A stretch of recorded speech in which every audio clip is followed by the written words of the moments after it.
In today's video, we're going to talk about how to have the money conversation with your clients. Now, most agents are having the pre-qualification conversation, especially with online leads, the total wrong way, and it's turning everybody off. So in today's video, I'm going to walk you through how to have a money conversation with all of your prospects that gets them engaged with you as the real estate agent, and they don't automatically put you into that tree of like, oh, you just want more commission, all right?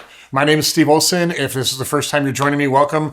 I would subscribe to this channel if you are considering building an inbound-based real estate business in 2026 that is not reliant on cold calling and high referral fee sources like Zillow. So if that's you, click the subscribe button below and let's get right into it. If you're calling a lead and you've ever said, hey, how much are you pre-qualified for? And you've heard that weird, like, awkward silence after that, you may be thinking like, well, why don't they, like, if they want to buy a home, why wouldn't they just tell me what they're pre-qualified for? Like, it's a simple question. Like, what's the big deal, right?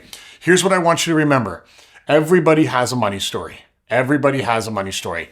Money is the root of all evil. We don't talk about money, sex, and religion. A penny saved is a penny earned.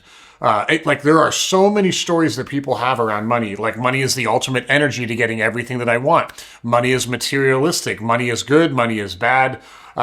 It doesn't matter what the money story is. You need to acknowledge that everybody has a money story. And in order to do this right, you need to understand that the way that we use money in our day-to-day conversations will directly dictate your level of conversion on these calls. So if you're on the phone with somebody, maybe they came in on Zillow, or maybe they came in off of a Google ad or a Meta ad, and you're having a conversation, you're going through LP Mama or ALM, both which work very well. And it comes time to figure out like where they're at in their money journey. Like, have they done anything to get pre-qualified yet? You could say, are you pre-qualified for a mortgage? And that question is kind of neutral. You could say, have you been pre-qualified yet? How much are you pre-qualified for? Like, we always talk about like minimums and maximums. So like when they're looking for a home, like I've heard agents say things like, what's the most you can afford? Like, you don't want to say that, because the emotion that the client gets in their head when you say that is like, well, you're only asking that so you can sell me the most expensive property and make the most amount of commission possible. Now, they're never going to tell you this. This is just how they feel.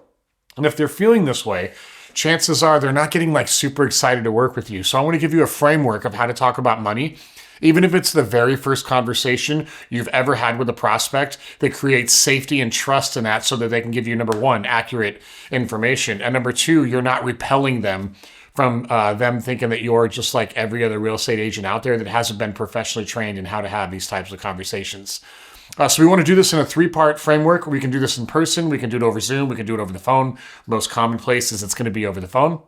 And we're going to assume that where you're at right now in your buyer journey is totally okay. And I can't stress that enough. Where you're at in your buyer journey right now is totally okay. So if this is the first day that you've ever looked at homes online and you and I just happen to be talking right now, that's totally okay. There's no judgment around that whatsoever. If you've been doing this for 6 months and you've had 9 different agents and you haven't had any success because of whatever the reason are, that's totally okay. We want to acknowledge that that's totally okay. So when it comes time to talk with money, 3-part conversation. Here's part 1. When it comes time to buy the home, do you think you'd apply for a mortgage, or would you pay cash? I'll give that to you again. When it comes time to buy the home, or when it comes time to write the offer, do you think you'd apply for a mortgage, or are you considering paying cash? That implies that it's okay that you haven't done anything yet. The language is really important right now. And what you're going to find, oh yeah, we're going to have to get a loan, or we're going to have to get a mortgage on that property, or hey, we're going to go pay cash. Either answer to that is totally okay. Because remember, I haven't asked for not that we would ever ask for your credit score, but that's what they think is coming. They think you're going to ask for income and credit score, so that money guard automatically pops up right now, right? So question number 1, when it comes time to write an offer on the property, do you think you'd apply for a mortgage, or you're going to pay cash for the home? And then we stop talking. Don't justify it. Just stop talking, hear what they say. And they're probably going to say something to the level of, no, we're going to get a mortgage on the home, or yeah, we have enough money to pay cash. If they say we're going to pay cash, you say, awesome. Just from me to you, when it does come time to write an offer, one of the documents we're going to need to submit is a proof of funds to the seller. And that can be a letter from your bank saying that you have enough money to cover the price of the home. We don't need to give them like literal bank statements and with all the numbers on it, but we are going to need to prove that you have the means to do that. I assume there's going to be no problems with that, correct? And then the money conversation's done. Nothing else we need to do for cash. But let's just say they're like 98% of the rest of America that needs to get a mortgage on their home, and they're going to say, yeah, you know what, I need to get a mortgage on the home. You're gonna say, great. So part number 2 of this framework is we're just gonna ask a really simple question. Have you started that process yet? And we wanna say that on a downslope because we wanna make it seem super inviting. We wanna make the answer seem, hey, if the answer is yes, amazing. If the answer is no, that's amazing too. Have you started that process yet? And we wanna go down on that question. And they're gonna say, no, I haven't really started it. Or yes, I have started. If they say, yes, I have started it, we're gonna say, awesome, who's the lender? Oh, it's Joe Blow at Chase Bank. Great, you happy with them? Yeah, we like him. Awesome, I have nothing else on that, right? Just leave them where they are, right? You could go down the rabbit hole if they even say like, I don't know, he's good or she's good, or, we're really kind of unsure. Then we're gonna get to part 3 and we can use part 3 from 2 different angles. But let's say the answer is, no, we haven't started that process yet. Then we're gonna get to framework or question 3 of the framework. And that's gonna be when it comes time to start that process, do you have somebody you're committed to, or would you expect a couple referrals from me? I'll give that to you again.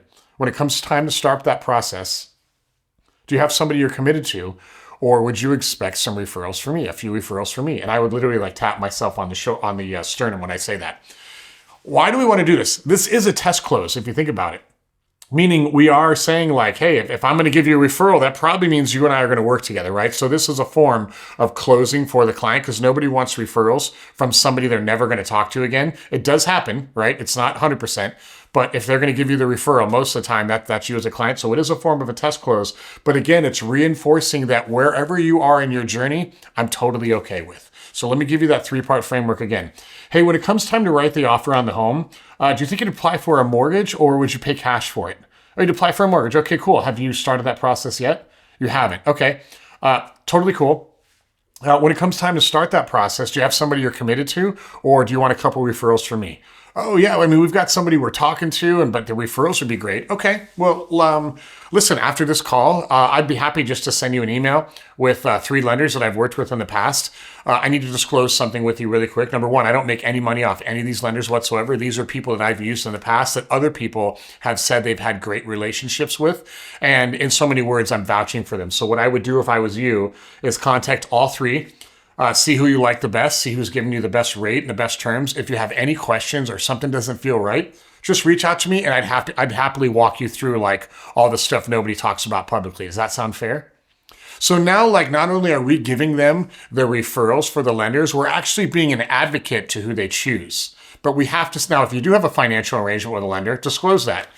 Hey, one of the lenders, his name's Bob Jones. He's over at JP Morgan Chase. The reason why I'm giving him is actually Bob and I share a marketing budget to attract new clients to our business. But I want to let you know there's like no obligation to use him whatsoever. I'd shop him for his rates and his process and see what you like. We've decided to partner with him because I think he does an amazing job. He's done this forever and all of our clients have been super happy, but you need to understand that there is a financial agreement there in place. If you have that and you're referring people lenders, you need to disclose that. Trust me when I tell you, you need to disclose this stuff. The consumers will respect you. And it's going to keep you out of real estate jail. Nobody wants to go to real estate jail. All right, so let me give you that whole process again. When it comes time to write an offer, do you think you'd apply for a mortgage or would you pay cash? Okay, great. Have you started that process yet? You haven't. Okay, well, when it comes time to start that process, do you have somebody you're committed to or would you like a couple referrals from me? Okay, great. Why don't I do this? After this call, I'll send you an email. There's 3 that I would probably consider. I would call all 3 of those. I'd shop them on what if you like them, right? They should be great people. What their process looks like, and ultimately, what are the rates they're telling you, and do you feel like you're getting a good deal? After you've had those calls, like you should reach out to me and ask me any questions, and I can help you make the best decision as it pertains to your specific buying criteria. It doesn't bother me who you use. I just want to make sure you have an amazing experience. I'm here to support you through that entire process. Does that sound fair?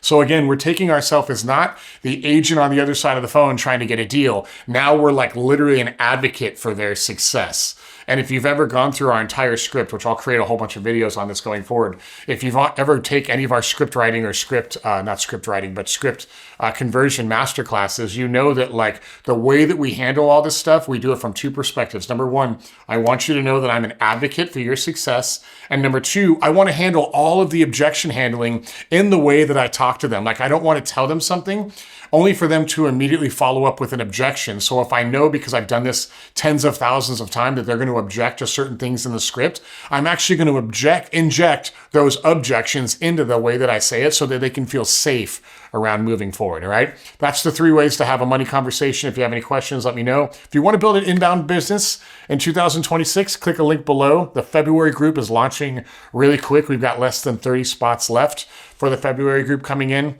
And all this stuff obviously will be in the members area, right? Crush your lead calls. Any questions, let me know. I'll see you on the next one.